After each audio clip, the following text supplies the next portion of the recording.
নমস্কার, জ্যোতিষ কিচেন আপনাদের সবাইকে অনেক অনেক স্বাগত। তো চলে এসেছি বন্ধুরা আপনাদেরই জন্যে আর একটা নতুন ভিডিও নিয়ে। তো দেখতেই পাচ্ছেন আজকে আমি কি রান্না করব। আজকে ছিল রবিবার স্পেশাল মাটন কারি। তো চলুন রান্নাটা শুরু করি। আমি সর্ষের তেল দিয়েছি আর ফোড়নে দিয়েছি জিরে তেজপাতা। তারপরে দিয়ে দিলাম পেঁয়াজগুলো। পেঁয়াজটা নরম হওয়ার জন্য ওর ভিতরে দিয়ে দিয়েছি নুন। পেঁয়াজটা একটু ভাজা ভাজা হয়ে গেছে, এবার দিয়ে দিলাম আদা রসুন বাটা। এবার দিয়ে দিলাম টমেটো কুচি। টমেটোটা একটু ভাজা হয়ে যাওয়ার পরে তার ভিতরে সব মশলাগুলো দিয়ে দিলাম। মশলার ভিতরে আছে হলুদের গুঁড়ো, লঙ্কার গুঁড়ো, ধনে গুঁড়ো, জিরে গুঁড়ো। সেটা ভালো করে কষানো হয়ে গেছে মশলাটা। এবার আমি মাটনটা দিয়ে দিলাম। মাটনের ভিতরে যে জলটা বেরিয়েছিল সেই জলটা দিইনি, শুধু মাংসটা আমি বেছে দিয়েছি। মাংসটা আবার ভালো করে কষাবো, অনেক সময় বসে মাংসটা আমি কষাবো। এই মাটনটা কড়াইতে রান্না করলে খুবই টেস্টি হয়, কিন্তু 1-1.5 ঘন্টা বসে রান্না করার ধৈর্য আর হয় না। তার জন্যে কড়াইতে কষিয়ে ভালো করে কুকারের ভিতরে দিয়ে সিটি মারা। এই দেখুন প্রায় হয়ে গেছে।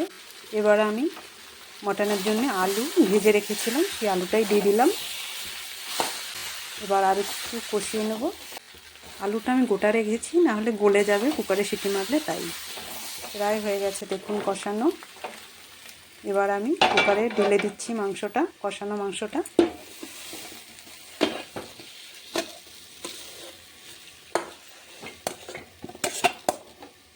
ঢেলে দিলাম মাংসটা পুরোটা। এবার সেই কড়াইটা ধুয়ে জলটা দিয়ে দিলাম কুকারের ভিতরে, কেন কি কড়াইয়ের ভিতরে অনেকটা মশলা তেল লেগে থাকে, এর জন্য কড়াইটা ধুয়ে জল দিলাম।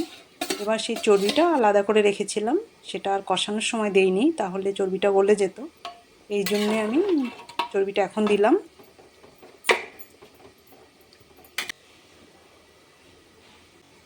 দিয়ে একটু মিশিয়ে দিলাম। এবার দিয়ে দিচ্ছি উপর থেকে গরম মশলা। সব কিছু হয়ে গেছে, এবার শুধু সিটি মারার পালা।